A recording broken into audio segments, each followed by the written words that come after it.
Hola, buenos días, mi nombre es Sigmund Freud. Hoy vamos a leer las neuropsicosis de defensa. Antes de iniciar, recordá dejar tus comentarios y si quieres algún vídeo nuevo. Bueno, comencemos con el texto. Las neuropsicosis de defensa. 1894. Tras detenido estudio de muchos neuróticos aquejados de fobias y de representaciones obsesivas, se me impuso cierto ensayo explicativo de estos síntomas, que luego me permitió colegir con éxito el origen de tales representaciones patológicas en otros casos, nuevos, y por eso lo he considerado merecedor de ser comunicado y sometido a reexamen. Junto a esta teoría psicológica de las fobias y representaciones obsesivas, por medio de la observación de los enfermos se dilucidó un aporte a la teoría de la histeria o, más bien, su modificación, que parece dar cuenta de un importante carácter común a la histeria y a las mencionadas neurosis. Además, tuve oportunidad de inteligir algo sobre el mecanismo psicológico de una forma de afección indudablemente psíquica, y a raíz de ello descubrí que el modo de abordaje por mí intentado establece un enlace inteligible entre esta psicosis y las dos neurosis ya indicadas. Como conclusión de este opúsculo, pondré de relieve una hipótesis auxiliar de que me he valido en los tres casos. Y empiezo con aquella modificación que me parece necesario introducir en la teoría de la neurosis histérica. Que el complejo sintomático de la histeria, hasta donde conseguimos entenderlo hoy, justifica el supuesto de una escisión de la conciencia con formación de grupos psíquicos separados es cosa que debería ser universalmente aceptada tras los brillantes trabajos de P. Janet, J. Breuer y otros. Menos claras están las opiniones sobre el origen de esa escisión de la conciencia y sobre el papel que ese carácter desempeña en la ensambladura de la neurosis histérica. Según la doctrina de Janet, la escisión de conciencia es un rasgo primario de la alteración histérica. Tiene por base una endeblez innata de la aptitud para la síntesis psíquica, un estrechamiento del campo de conciencia, champ de conscience, que como estigma psíquico testimonia la degeneración de los individuos histéricos. En oposición al punto de vista de Janet, que me parece expuesto a muchísimas objeciones, se sitúa el sustentado por Breuer en nuestra comunicación. Según Breuer, base y condición de la histeria es el advenimiento de unos estados de conciencia peculiarmente oníricos, con una aptitud limitada para la asociación, a los que propone denominar estados hipnoides. La escisión de conciencia es, pues, secundaria, adquirida, se produce en virtud de que las representaciones que afloran en estados hipnoides están segregadas del comercio asociativo con el restante contenido de conciencia. Ahora puedo aportar la prueba de otras dos formas extremas de histeria en que la escisión de conciencia en modo alguno puede interpretarse como primaria en el sentido de Janet.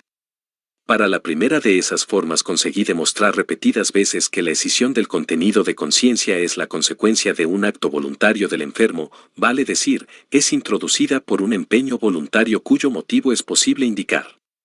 Desde luego, no sostengo que el enfermo se proponga producir una escisión de su conciencia, su propósito es otro, pero él no alcanza su meta, sino que genera una escisión de conciencia. En la tercera forma de histeria, que hemos comprobado mediante el análisis psíquico de enfermos inteligentes, la escisión de conciencia desempeña un papel mínimo, quizá ninguno. Son aquellos casos en que meramente se interceptó la reacción frente al estímulo traumático, y que luego serán tramitados y curados por abreacción, las histerias de retención puras. Con miras al anudamiento con las fobias y representaciones obsesivas, solo he de considerar aquí la segunda forma de la histeria, que, por razones que enseguida se harán evidentes, yo designaré como histeria de defensa, separándola así de la histeria hipnoide y de la histeria de retención. También puedo designar provisionalmente como de histeria adquirida mis casos de histeria de defensa. En efecto, en ellos no cabía hablar de una tara hereditaria grave ni una atrofia degenerativa en sentido estricto. Pues bien, esos pacientes por mí analizados gozaron de salud psíquica hasta el momento en que sobrevino un caso de inconciliabilidad en su vida de representaciones, es decir, hasta que se presentó a su yo una vivencia, una representación, una sensación que despertó un afecto tan penoso que la persona decidió olvidarla, no confiando en poder solucionar con su yo, mediante un trabajo de pensamiento, la contradicción que esa representación inconciliable le oponía. En personas del sexo femenino, Tales representaciones inconciliables nacen las más de las veces sobre el suelo del vivenciar y el sentir sexuales, y las afectadas se acuerdan con toda la precisión deseable de sus empeños defensivos, de su propósito de ahuyentar, fortschreiben, empujar lejos, la cosa, de no pensar en ella, de sofocarla. He aquí unos ejemplos pertinentes, tomados de mi experiencia, que por otra parte podría multiplicar sin dificultad, el caso de una joven señorita que se echa en cara, mientras cuida a su padre enfermo, pensar en el joven que le ha dejado una leve impresión erótica, el caso de una gobernanta que se había enamorado de su patrón, y resolvió quitarse de la cabeza esa simpatía por parecerle inconciliable con su orgullo, etc. No puedo aseverar, por cierto, que el empeño voluntario por esforzar a apartarse de los propios pensamientos algo de este tino constituya un acto patológico, tampoco sé decir si ese olvido deliberado se logra, o de qué manera se logra, en aquellas personas que permanecen sanas ante las mismas influencias psíquicas. Solo sé que en los pacientes por mí analizados ese olvido no se logró, sino que llevó a diversas reacciones patológicas que provocaron una histeria, o una representación obsesiva, o una psicosis alucinatoria. En la aptitud para provocar mediante aquel empeño voluntario uno de estos estados, todos los cuales se conectan con una escisión de conciencia, ha de verse la expresión de una predisposición patológica, que, empero, no necesariamente es idéntica a una degeneración personal o hereditaria. Acerca del camino que desde el empeño voluntario del paciente lleva a la génesis del síntoma neurótico, me he formado una opinión que acaso en las abstracciones psicológicas usuales se podría expresar así: la tarea que el yo defensor se impone, tratar como non arribée, no acontecida, la representación inconciliable, es directamente insoluble para él. Una vez que la huella mnémica y el afecto adherido a la representación están ahí, ya no se los puede extirpar. Por eso equivale a una solución aproximada de esta tarea lograr convertir esta representación intensa en una débil, arrancarle el afecto, la suma de excitación que sobre ella gravita. Entonces esa representación débil dejará de plantear totalmente exigencias al trabajo asociativo, empero, la suma de excitación divorciada de ella tiene que ser aplicada a otro empleo. Hasta aquí son iguales los procesos en la histeria y en las fobias y representaciones obsesivas. Desde este punto, los caminos se separan. En la histeria, el modo de volver inocua la representación inconciliable es trasponer, umsetzen, a lo corporal la suma de excitación, para lo cual yo propondría el nombre de conversión. La conversión puede ser total o parcial, y sobrevendrá en aquella inervación motriz o sensorial que mantenga un nexo, más íntimo o más laxo, con la vivencia traumática. El yo ha conseguido así quedar exento de contradicción, pero, a cambio, ha echado sobre sí el lastre de un símbolo mnémico que habita la conciencia al modo de un parásito, sea como una inervación motriz irresoluble o como una sensación alucinatoria que de continuo retorna, y que permanecerá ahí hasta que sobrevenga una conversión en la dirección inversa. En tales condiciones, la huella mnémica de la representación reprimida, esforzada al desalojo, no ha sido sepultada, untergeben, sino que forma en lo sucesivo el núcleo de un grupo psíquico segundo. Solo añadiré unas pocas palabras para explicitar esta visión sobre los procesos psicofísicos que ocurren en la histeria. Una vez formado en un momento traumático, ese núcleo para una escisión histérica, su engrosamiento se produce en otros momentos que se podrían llamar traumáticos auxiliares, toda vez que una impresión de la misma clase, recién advenida, consiga perforar la barrera que la voluntad había establecido, aportar nuevo afecto a la representación debilitada e imponer por un momento el enlace asociativo de ambos grupos psíquicos, hasta que una nueva conversión ofrezca defensa. En la histeria, el estado así alcanzado con respecto a la distribución de la excitación prueba luego, las más de las veces, ser lábil. La excitación esforzada por una vía falsa hacia la inervación corporal, consigue, de tiempo en tiempo volver hasta la representación de la que fue desasida, y entonces constriñe a la persona a su procesamiento asociativo o a su trámite en ataques histéricos, como lo demuestra la notoria oposición entre los ataques y los síntomas permanentes. El efecto del método catártico de Breuer consiste en volver a guiar la excitación, con conciencia de la meta de lo corporal a lo psíquico, para forzar luego a reequilibrar la contradicción mediante un trabajo de pensamiento y a descargar la excitación por medio del habla. Si la escisión de conciencia de la histeria adquirida descansa en un acto voluntario, se explica con sorprendente facilidad el asombroso hecho de que la hipnosis por regla general ensanche la conciencia estrechada de los histéricos y vuelva asequible el grupo psíquico escindido. En efecto, tenemos noticia de una propiedad de todos los estados semejantes al dormir, y es que ellos cancelan aquella distribución de la excitación sobre la que descansa la voluntad de la personalidad consciente.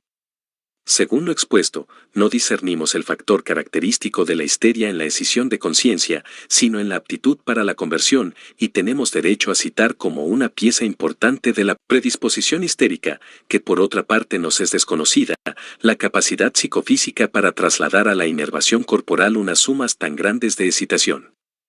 En sí y por sí, esta capacidad no excluye la salud psíquica, y solo lleva a la histeria en el caso de una inconciliabilidad psíquica o de un almacenamiento de la excitación. Con este giro nos aproximamos, Breuer y yo, a las consabidas definiciones que de la histeria dieron Oppenheim y Strumpel, y nos apartamos de Janet, quien asigna a la escisión de conciencia un papel desmedido en la característica de la histeria. La exposición aquí ofrecida puede aducir en su favor que permite comprender el nexo de la conversión con la escisión histérica de conciencia. 2. Si en una persona predispuesta a la neurosis no está presente la capacidad convertidora y, no obstante, para defenderse de una representación inconciliable se emprende el divorcio entre ella y su afecto, es fuerza que ese afecto permanezca en el ámbito psíquico. La representación ahora debilitada queda segregada de toda asociación dentro de la conciencia, pero su afecto, liberado, se adhiere a otras representaciones, en sí no inconciliables, que en virtud de este enlace falso, devienen representaciones obsesivas.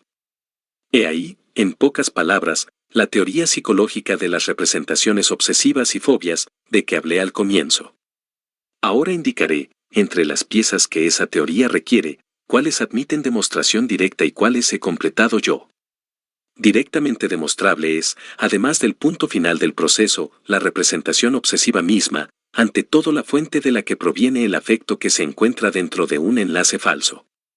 En todos los casos por mí analizados era la vida sexual la que había proporcionado un afecto penoso de la misma índole, exactamente, que el afecto endosado a la representación obsesiva. En teoría no se excluye que en algún caso ese afecto nazca en otro ámbito, yo me limito a comunicar que hasta ahora no se me ha revelado un origen diferente.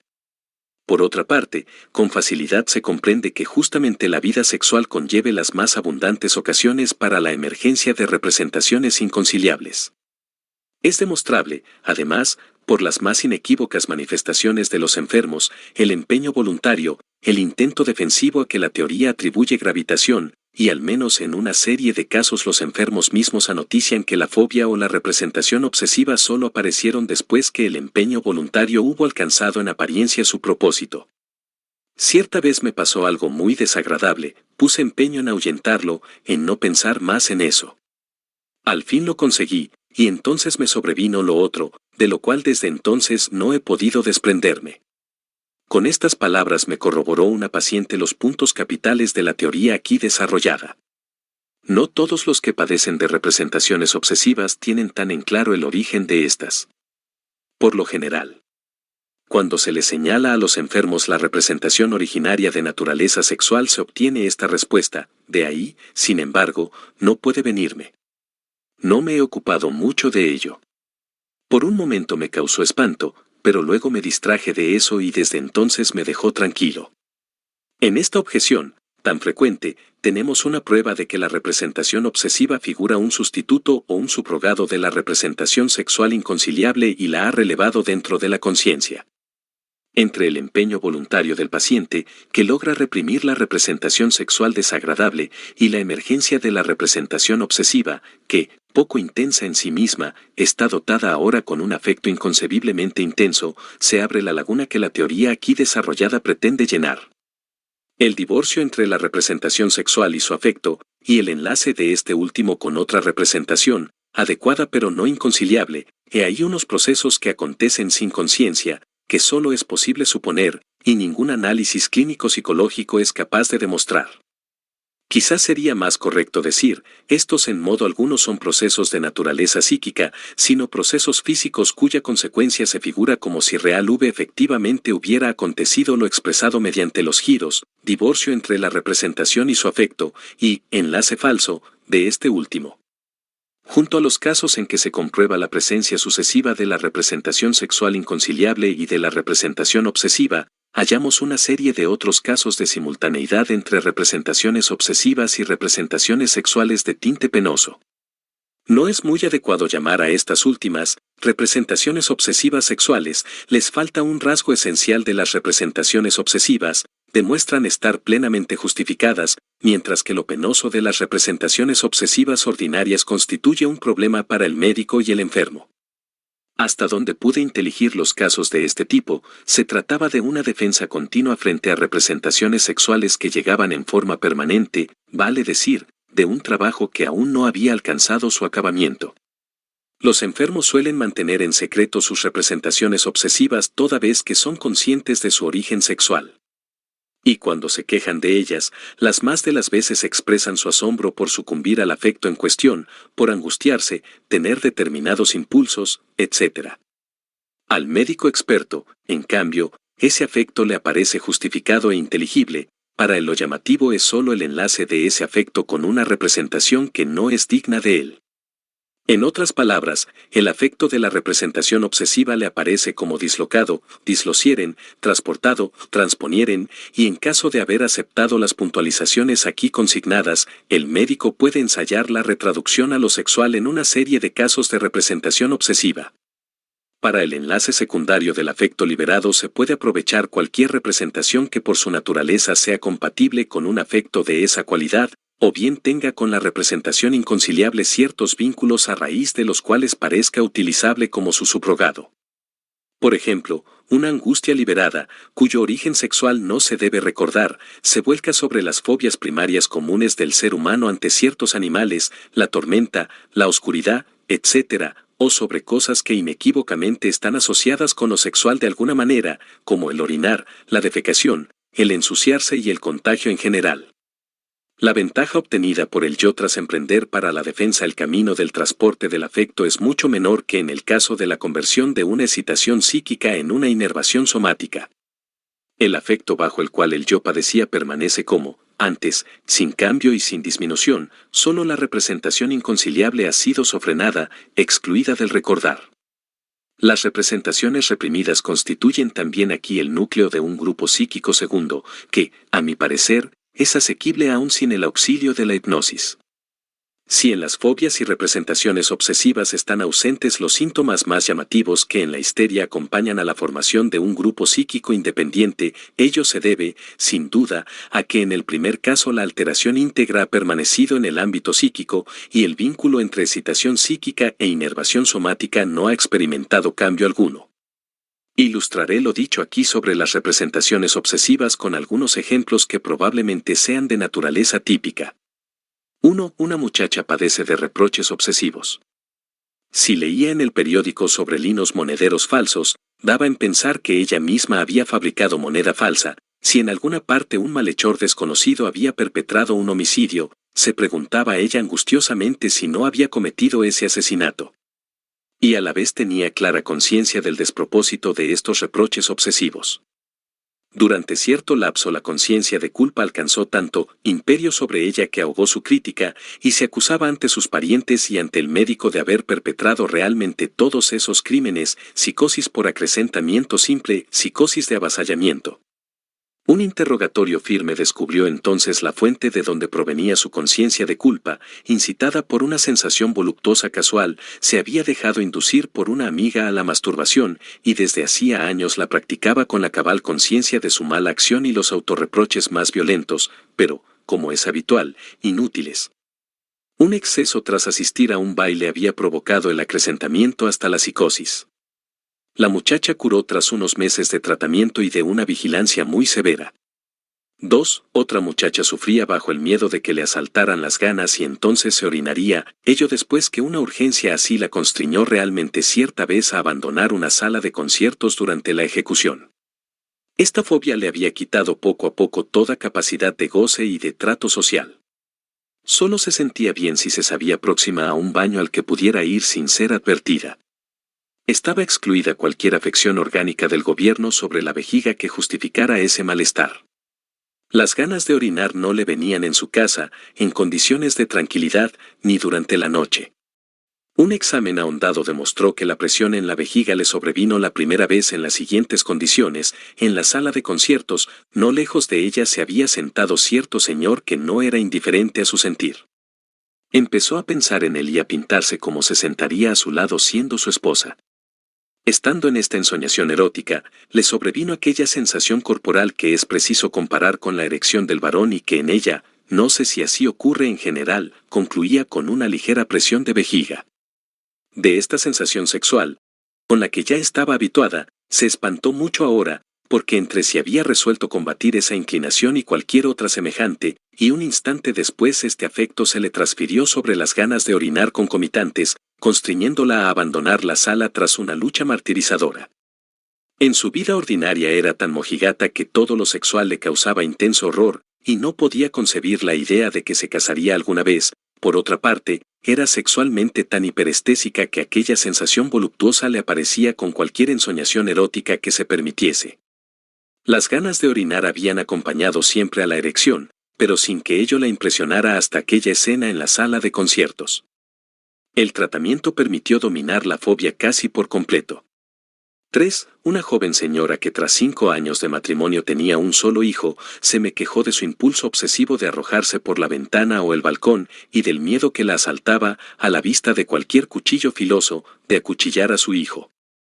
El comercio conyugal, confesó, se había vuelto raro y se lo practicaba solo con cautelas anticonceptivas, pero, afirmó, no le hacía falta, pues no era de naturaleza sensual. Me atreví a decirle que a la vista de un hombre le acudían representaciones eróticas, que por eso había perdido la confianza en sí misma y se le antojaba que ella era una persona abyecta, capaz de cualquier fechoría.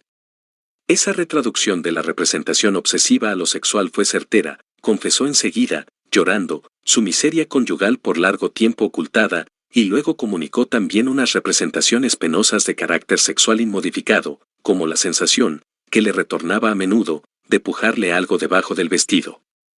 De experiencias como estas he sacado partido para la terapia, reorientando la atención de los enfermos hacia las representaciones sexuales reprimidas en el caso de fobias y de representaciones obsesivas, no obstante la renuencia de ellos, y, toda vez que se lograba, cegaba así las fuentes de donde aquellas emanaban. Desde luego, no puedo aseverar que todas las fobias y representaciones obsesivas nazcan por el camino aquí descubierto. En primer lugar, mi experiencia abarca un número muy restringido en comparación con la frecuencia de estas neurosis, y en segundo lugar, yo mismo sé que no todos estos síntomas psicasténicos, para emplear la designación de Janet, son de igual valor. Por ejemplo, existen fobias puramente histéricas. Opino, sin embargo, que el mecanismo del transporte del afecto es demostrable en la gran mayoría de las fobias y representaciones obsesivas, y sostendría que estas neurosis, a las que con igual frecuencia hallamos aisladas o combinadas con una histeria o una neurastenia, no pueden situarse en un mismo grupo con la neurastenia común, para cuyos síntomas básicos no cabe suponer un mecanismo psíquico. 3. En los dos casos considerados hasta ahora, la defensa frente a la representación inconciliable acontecía mediante el divorcio entre ella y su afecto. Pero la representación, si bien debilitada y aislada, y solieren, permanecía dentro de la conciencia. Ahora bien, existe una modalidad defensiva mucho más enérgica y exitosa, que consiste en que el yo desestima, Verwerfen, la representación insoportable junto con su afecto y se comporta como si la representación nunca hubiera comparecido. Solo que en el momento en que se ha conseguido esto, la persona se encuentra en una psicosis que no admite otra clasificación que confusión alucinatoria. Un único ejemplo elucidará esta tesis. Una joven ha regalado a cierto hombre una primera inclinación impulsiva, y cree, glauben, firmemente ser correspondida. Está, de hecho, en un error. El joven tiene otro motivo para frecuentar la casa. Los desengaños no tardan en llegar, primero se defiende de ellos mediante la conversión histérica de las experiencias correspondientes y así conserva su creencia en que él vendrá un día a pedir su mano, no obstante, se siente desdichada y enferma, a consecuencia de que la conversión es incompleta y de los permanentes asaltos de nuevas impresiones adoloridas. Por fin, con la máxima tensión, lo espera para un día prefijado, el día de un festejo familiar. Y transcurre ese día sin que él acuda. Pasados ya todos los trenes en que podía haber llegado, ella se vuelca de pronto a una confusión alucinatoria. Él ha llegado, oye su voz en el jardín, se apresura a bajar, con su vestido de noche, para recibirlo. Desde entonces, y por 2 meses, vive un dichoso sueño cuyo contenido es, él está ahí, anda en derredor de ella, todo está como antes de los desengaños de los que laboriosamente se defendía. Histeria y desazón están superadas, mientras dura la enfermedad, ni se habla de sus dudas y padecimientos de los últimos tiempos, ella es dichosa en tanto no la molestan, y solo rabia cuando un decreto de su entorno le impide hacer algo que ella con total consecuencia derivaba de su beatífico sueño. Esta psicosis, no entendida en su momento, fue descubierta 10 años más tarde por medio de un análisis hipnótico. El hecho sobre el cual yo quería llamar la atención es que el contenido de una psicosis alucinatoria como esta consiste justamente en realzar aquella representación que estuvo amenazada por la ocasión a raíz de la cual sobrevino la enfermedad. Así, es lícito decir que el yo se ha defendido de la representación insoportable mediante el refugio en la psicosis. El proceso por el cual se logró esto escapa tanto a la autopercepción como al análisis psicológico, clínico. Corresponde verlo como expresión de una predisposición patológica de grado más alto, y acaso se lo pueda circunscribir como sigue: el yo se arranca de la representación insoportable, pero ésta se entrama de manera inseparable con un fragmento de la realidad objetiva, y en tanto el yo lleva a cabo esa operación, se deshace también, total o parcialmente, de la realidad objetiva.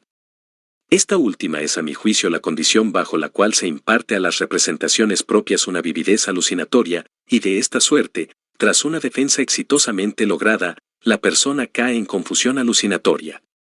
Dispongo de muy pocos análisis sobre psicosis de esta clase, opino, sin embargo, que debe de ser un tipo de enfermedad psíquica a que se recurre con mucha frecuencia, pues en ningún manicomio faltan los ejemplos, para los que vale análoga concepción, de la madre que enfermó a raíz de la pérdida de su hijo y ahora mece un leño en sus brazos, o de la novia desairada que desde hace años espera ataviada a su prometido. ¿Acaso no sea superfluo destacar que las 3 variedades de la defensa aquí descritas, y, por tanto, las 3 formas de enfermar a que esa defensa lleva, pueden estar reunidas en una misma persona? La aparición simultánea de fobias y síntomas histéricos, que tan a menudo se observa en praxis, es justamente uno de los factores que dificultan una separación tajante de la histeria respecto de otras neurosis y fuerzan a postular las neurosis mixtas. Es cierto que la confusión alucinatoria no suele ser compatible con la persistencia de la histeria, y por regla general tampoco con la de las representaciones obsesivas. En cambio, no es raro que una psicosis de defensa interrumpa episódicamente la trayectoria de una neurosis histérica o mixta.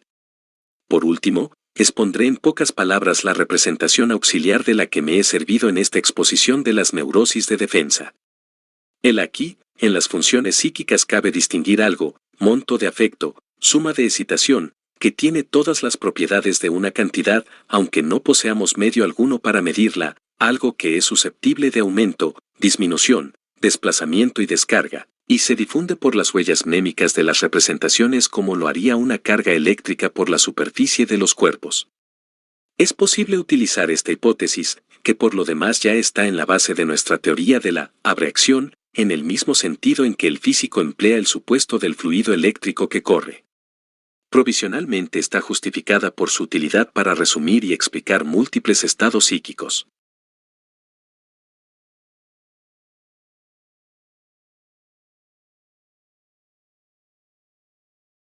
Bueno, espero que te haya gustado y espero verte la próxima. Recordá dejar tu comentario y pedir más vídeos. Hasta la próxima.